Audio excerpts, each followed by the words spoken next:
नमस्कार, मी श्रुती राहुल बुलेटिनमध्ये आपलं स्वागत करते। छत्तीस जिल्ह्यातल्या महत्त्वाच्या 72 घडामोडी पाहूया वेगवान।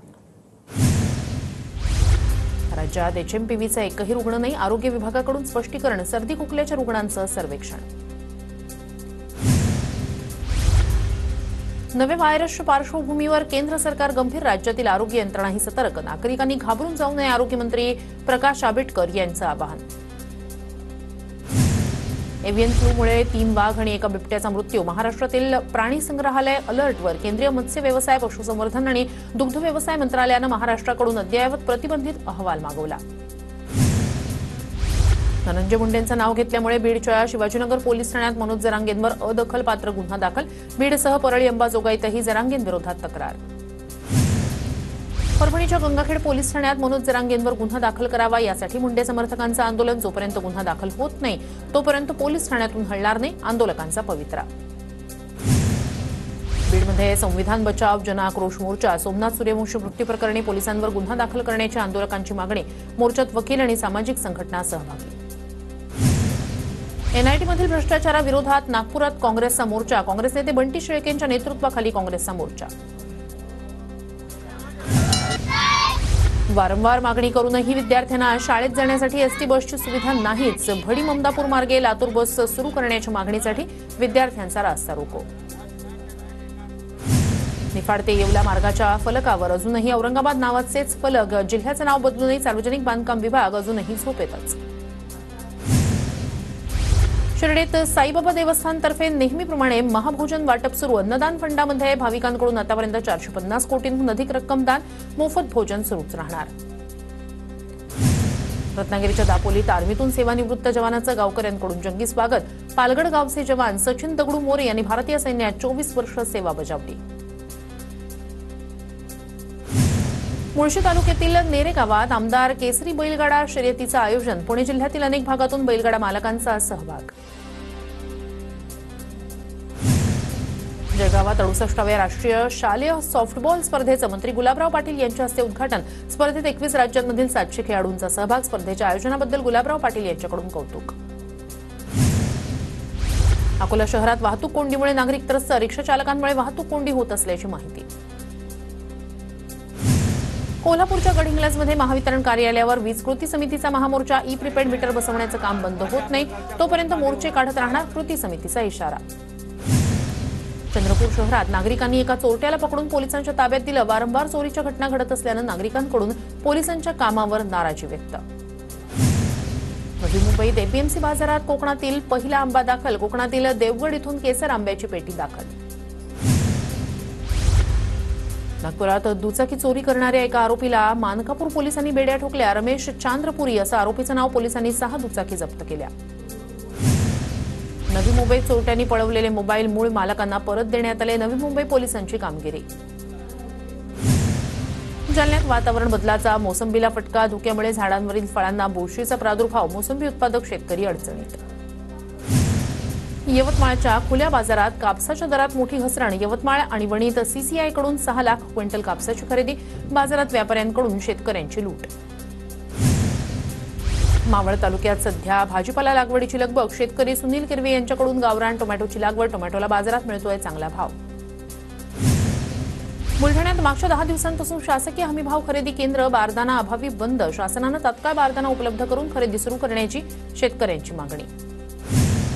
हिंगोलीत पणन महासंघाअंतर्गत 15 शासकीय हमीभाव केंद्रांवर बारदाना अभावी सोयाबीन खरेदी ठप्प। मोठ्या प्रमाणात सोयाबीन विक्रीसाठी दाखल, मात्र 15 दिवसांपासून खरेदी नाही। सांगलीच्या भाजीपाला मार्केटमध्ये भाज्यांचे दर कोसळले। कांदापात, गाजर, हरभरा, डहाळे, बोराचे दर वाढण्याची शक्यता। अमरावतीच्या भाजीपाला मार्केटमध्ये हिरव्या भाजीपाल्याचे ठोक दर कोसळले। वांगी, पालक, टोमॅटो, कोथिंबीर, कोबी फक्त 10 रुपये किलोवर भाव घसरल्यानं शेतकऱ्याचा उत्पादन खर्चही निघेना। 40 गावात आवक वाढल्यानं भाजीपाल्याचे दर घसरले। सामान्यांना दिलासा, मात्र यामुळे शेतकऱ्यांचा खर्चही निघेना। शेतकऱ्यांवर आर्थिक संकट। धुळे जिल्ह्यात आता रब्बी हंगामाच्या पेरणीनंतर उन्हाळी कांद्याची पेरणी सुरू। नगदी पीक म्हणून शेतकऱ्यांकडून मोठ्या प्रमाणात कांद्याची लागवड। अहिल्यानगरमध्ये खराब हवामान आणि काजळी रोगाच्या प्रादुर्भावामुळे 2000 हेक्टरवरील संत्रा उत्पादनाला फटका. दरवर्षीच्या तुलनेत यंदा 20 ते 30% उत्पादनाची शक्यता संत्रा उत्पादक हवालदिल. मालेगावसह नाशिक जिल्ह्याच्या ग्रामीण भागात पुन्हा ढगाळ वातावरण. यामुळे कांदा, गहू, हरभरा यासह इतर पिकं धोक्यात येण्याची भीती. शेतकरी चिंतेत. सांगलीच्या शिराळा तालुक्यात रब्बीच्या पेरण्या पूर्ण. शाळू, मका, गहू, हरभरा या पिकांकडे शेतकऱ्यांचा कल वाढला. शाळूची पिकं बहरली तर अंतर्गत मशागतीची कामं सुरू. शेतकऱ्यांची नवीन तूर बाजारात येताच तुरीचे भाव प्रति क्विंटल 3000 रुपयांनी कोसळले. व्यापाऱ्यांनी तुरीचे भाव पाडल्याचा शेतकऱ्यांचा आरोप. तर केंद्र सरकारनं आयात केलेल्या तुरीमुळेही भाव कोसळल्याचा आरोप. पाथरी बाजार समितीचं राजकारण तापलं. माजी आमदार बाबाजानी दुर्राणी विरुद्ध सईद खान समोरासमोर. बाजार समितीवरून दोघांमध्ये जोरदार संघर्ष सुरू. गोंदियामध्ये 1 रुपयात 3256 शेतकऱ्यांनी उतरवला विमा. रब्बी हंगामात 550 शेतकऱ्यांनी हरभरा तर 2706 शेतकऱ्यांनी धानासाठी पीक विमा घेतला. परभणीतील खासगी जिनिंगमध्ये कापूस विक्रीसाठी वाहनांच्या लांबच लांब रांगा. खासगी व्यापाऱ्यांकडून कापसाला 7000 ते 7200 रुपयांचा दर. नांदेड जिल्ह्यात हरभरा पिकावर मोर रोगाचा प्रादुर्भाव. शेतकरी हवालदिल. उत्पन्नात घट होण्याची शक्यता. हिंगोली जिल्ह्यात वातावरण बदलामुळे हळद पिकावर करपा रोगाचा प्रादुर्भाव. हळद उत्पादक शेतकरी चिंतेत. हळदीच्या उत्पादनात मोठी घट होण्याची शक्यता. इंदापूर तालुक्यातील विड्याच्या पानांची शेती संकटात. विड्याच्या पानावर वेगवेगळ्या किडींचा प्रादुर्भाव. कीटकनाशक मजुरीचेही दर वाढल्यानं पानमळे बंद करण्याचं शेतकऱ्यांचं धोरण. खानदेशात केळी दरात घसरण सुरूच. दिवसेंदिवस हवामानात होत असलेल्या बदलाचा केळी उत्पादकांना फटका. सध्या कमाल दर 1500 ते 1600 रुपये प्रति क्विंटल. केळी उत्पादक चिंतेत. रत्नागिरीतील कृषी आणि पशु मेळाव्यात शेतकऱ्यांची गर्दी. 4500 शेतकऱ्यांनी मेळावा आणि प्रदर्शनाचा आनंद लुटला. मेळाव्यात शेतकऱ्यांना मार्गदर्शन. पुण्यातील भोरच्या उतरवलीमधील कुंभारवाड्यात सुगडी बनवण्याची लगबग. कुंभार समाज मातीची सुगडी बनवण्यात दंग. बाजारात लहान सुगडला 10 रुपये तर मोठ्या सुगडला 30 रुपयांचा दर. नाशिकच्या लासलगाव, निफाड, चांदवड आणि येवला भागात मेंढ्यांच्या चाऱ्यासाठी भटकंती. शासनाची मेंढ्यांसाठी चारा आणि पाण्याची व्यवस्था करण्याची मागणी. सांगली आणि मिरजमध्ये भाजपकडून सभासद नोंदणी सुरू. सांगली विधानसभा मतदारसंघात 315 बूथ आणि मिरज विधानसभा मतदारसंघात 307 बूथवर सभासद नोंदणी सुरू. चंद्रपूरच्या बल्लारपुरातील 18 गावांचा पाणी प्रश्न बिकट. ग्रीड पाणी पुरवठा योजना कार्यान्वित करण्याची मागणी. गडचिरोलीत रक्तदान शिबिराचं आयोजन. 1138 रक्तदात्यांनी केलं रक्तदान. जिल्ह्यातील कोणत्याही भागात रक्ताचा तुटवडा जाणवणार नाही. रक्तदात्यांनी घेतली शपथ. जळगाव जिल्ह्यात आरटीईसाठी 4 जानेवारीपर्यंत 268 शाळांची नोंदणी. 3168 जागांवर होणार विद्यार्थ्यांचा प्रवेश. नोंदणी प्रक्रिया जानेवारीच्या दुसऱ्या आठवड्यात सुरू होणार. 1 जानेवारीपासून काही रेल्वे गाड्यांच्या वेळेत बदल. विशेषतः भुसावळहून सुटणाऱ्या पॅसेंजर मेमू या ट्रेनसह इतर 45 गाड्यांच्या वेळेत बदल. त्यामुळे प्रवाशांनी आपल्या रेल्वेचा वेळ तपासूनच प्रवास करण्याचं आवाहन. जळगावच्या 40 गाव आगारातील एसटी बसेसची संख्या वाढवण्याची मागणी. बसेसची संख्या कमी असल्यानं प्रवाशांचे हाल. परभणी एसटी विभाग बसेस नादुरुस्त होत असल्यानं जेरीस. वर्षाकाठी 8 कोटी रुपये खर्चूनही बस बंद पडण्याची मालिका सुरूच. प्रवाशांचे अतोनात हाल.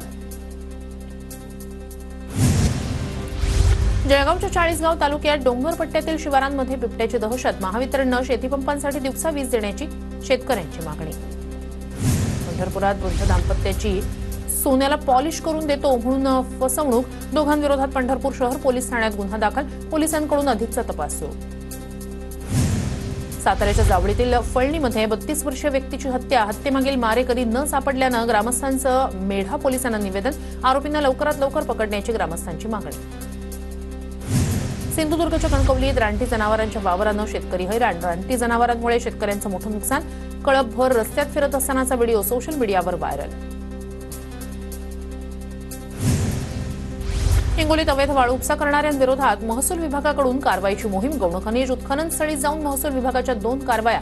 गौण खनिज साहित्य नष्ट करत वाहनावर दंडात्मक कारवाई. रत्नागिरीच्या संगमेश्वर बाजारपेठेत बिबट्याचा वावर. नागरिकांमध्ये भीतीचं वातावरण. सलग 2 दिवस बिबट्याचा वावर कॅमेऱ्यात कैद. बिबट्याचा बंदोबस्त करण्याची नागरिकांची मागणी.